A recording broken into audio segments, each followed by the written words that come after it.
Welcome to Stillwater Chronicles. Tonight we settle into a story about the last man left to guard what the world has almost forgotten. There is something about an old building at night that feels like a held breath. Not silence. Silence is the absence of sound. This is something else. This is the presence of stillness. The kind of stillness that has been accumulating for centuries, layer by layer, settling into the stone, the way meaning settles into a word you have said too many times. The kind of stillness that you do not simply hear. You feel it, low and steady, somewhere behind your ribs. Moussa feels it every night. He has worked the night watch at this library for 30 years. 30 years of the same route. The outer corridor, the reading rooms, the archive wing, and finally the oldest section, where the air smells of something between incense and dust, and dry paper and time, where the walls are thick enough to muffle the city entirely, where, if you stand very still in the dark, you can almost hear the building thinking. He has never been afraid here, not once in 30 years. That changed last winter.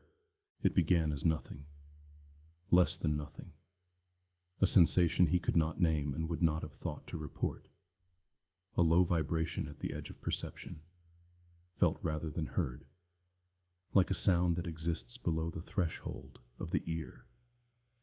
He noticed it first on a Tuesday in December, just after 2 a.m, when he passed the door to the oldest room and felt something move through the center of his chest. Not a sound.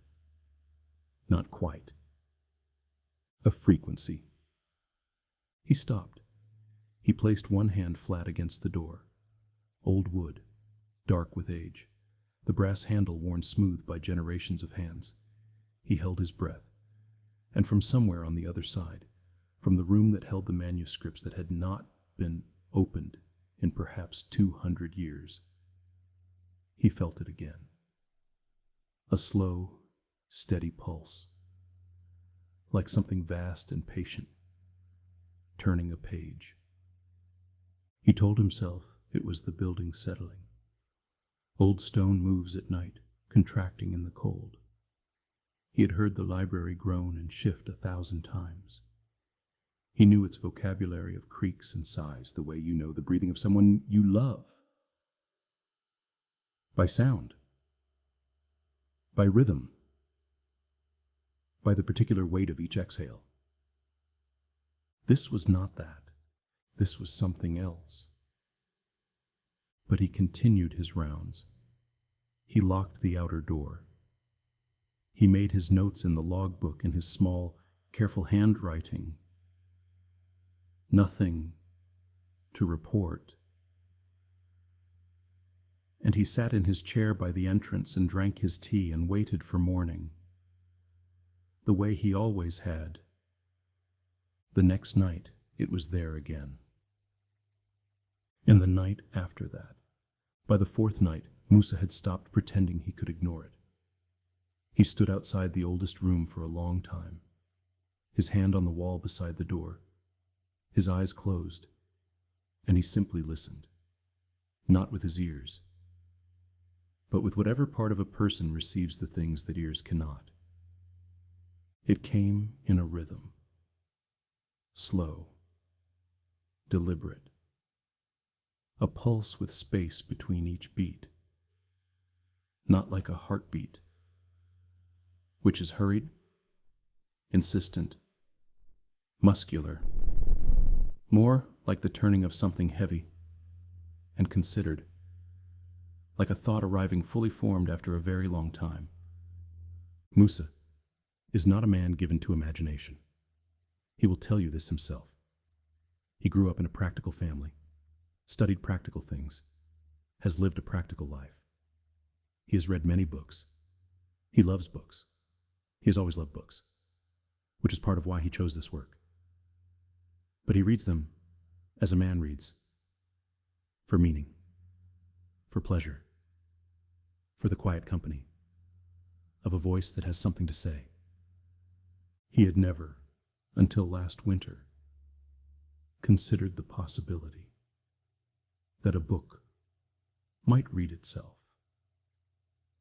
But standing outside that door, feeling the pulse move through his sternum like a slow tide, the thought arrived, quietly, without drama, the way the truest thoughts often do. The books are reading. He did not open the door. Not that night. He is not sure, even now, why he didn't. He has a key. He has always had a key. The oldest room is part of his route.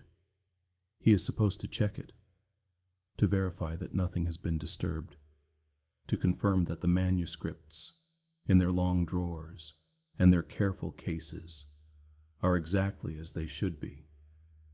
He has done this hundreds of times. He knows every corner of that room, every shadow, the particular quality of the dark, when the single overhead light is off. But he did not open the door. Something in the quality of the pulse told him, not warned him, not frightened him, simply told him, the way a sign tells you that a road is closed ahead. There is no urgency, no alarm, only information. Not yet. He stood there for perhaps 20 minutes. Then he completed his rounds and returned to his chair and wrote in his logbook, nothing to report. That was 4 months ago. Now it is spring. The nights are shorter. The air coming through the courtyard carries the green smell of something new. Moussa makes his rounds at the same hour, follows the same route, and each night, when he reaches the oldest room, the pulse is there. He no longer needs to place his hand on the wall to feel it. He can feel it from the far end of the corridor, a low warmth in his chest, like a lamp turning itself on in a room he is approaching. He has begun to pay attention to other things.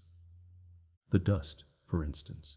There is a particular shelf near the door of the oldest room, just visible through the small window set into the upper half of the door, where a long horizontal beam of wood holds a row of manuscript cases, end to end, each one sealed with old brass clips that have not been touched since before Moussa was born. For 30 years, that shelf has held the same fine gray layer of undisturbed dust, the kind of dust that is less a sign of neglect than a sign of permanence. A record, a skin grown over something that has been still for a very long time. 3 weeks ago, Moussa noticed that the dust on the cases at the far end of the shelf was thinner than the rest. Not absent, not disturbed, just thinner, as though something nearby had been generating a very gentle warmth. And the warmth had, over many months, simply caused the dust to drift. He stood at the window for a long time, looking at this. He has told no one.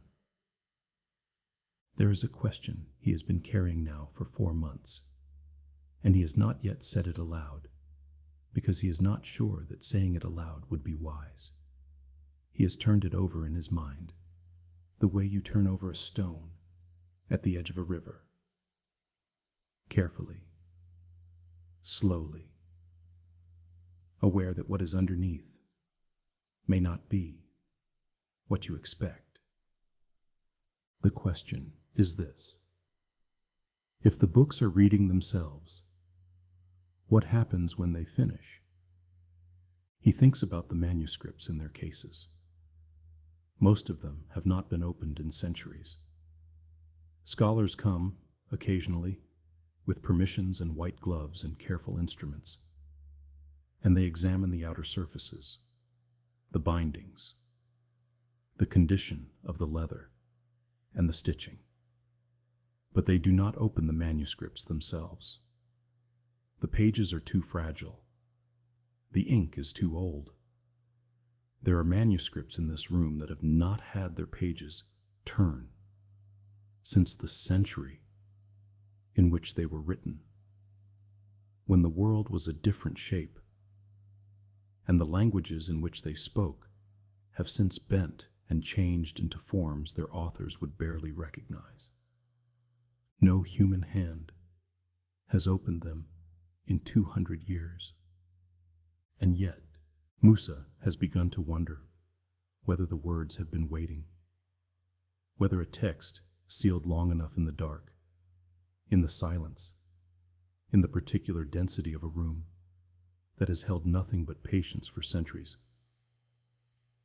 whether such a text eventually turns to itself, whether the reading that was withheld from outside eventually begins from within, whether meaning, unexpressed for long enough, finds another way. He does not know if this is theology or madness, or simply the thought of a man who has spent too many nights alone with old things. He suspects it does not matter. Tonight, he is standing in the corridor outside the oldest room, and the pulse is stronger than it has been before. Not alarming. He wants to be clear about that, even in his own mind. Not alarming, but present. Very present. Like a voice in an adjacent room that you cannot quite make out. Not because it is too quiet, but because it is speaking in a language you almost know. He has his key in his hand. He has been holding it for several minutes, feeling its weight, feeling the worn edges of the ridges that have opened this door hundreds of times before. The brass handle on the door catches the light from the corridor. The same lamp that has been here for decades. Its bulb replaced, but its shade unchanged, casting the same warm yellow circle on the same old stone floor. The pulse moves through him, slow, deliberate, like the last pages of something very long. He thinks about the books inside. He thinks about all the things that have been written and sealed and carried across centuries and placed in the dark to be preserved. He thinks about the people who wrote them, men and women, who put their thoughts into marks on a page because they wanted those thoughts to survive them, to outlast the bodies that produced them, to keep speaking after the voice that first spoke them had gone quiet forever. He thinks they wrote to be read. He thinks, perhaps in the absence of a reader, the reading eventually becomes its own. He stands there for a long time. The corridor is very still. The city outside is very far away. Somewhere in the courtyard, a small fountain makes its quiet sound. The only sound in the world, it feels, besides the pulse in his chest and the slow, certain turning he can feel through the door. He does not open the door. Not tonight. He puts the key back in his pocket. He takes one more breath, long and steady, the way you breathe in a room that is asking you to be calm. And he turns and walks back down the corridor the way he came. His footsteps are quiet on the old stone. Behind him, through the door, the pulse continues. Unhurried, patient, the way something continues when it has been at work for a very long time, and is not yet done, but is not far from done either. Moussa does not know what will happen when it finishes.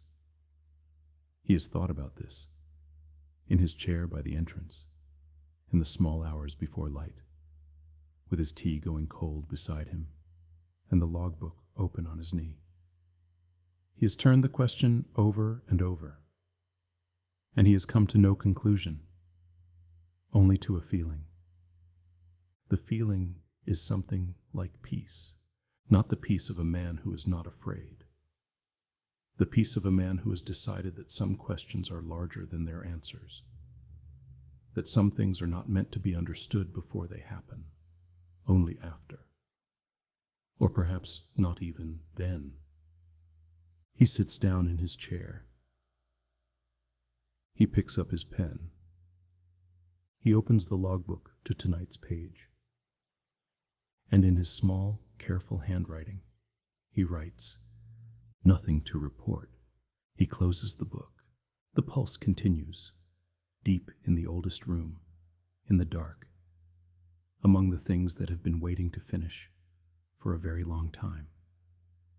And Moussa sits and listens and waits, not for morning, for whatever comes after. Thank you for listening to Stillwater Chronicles, where even the oldest silence carries a story. If this stillness stayed with you, if the weight of those ancient rooms settled somewhere quiet inside you,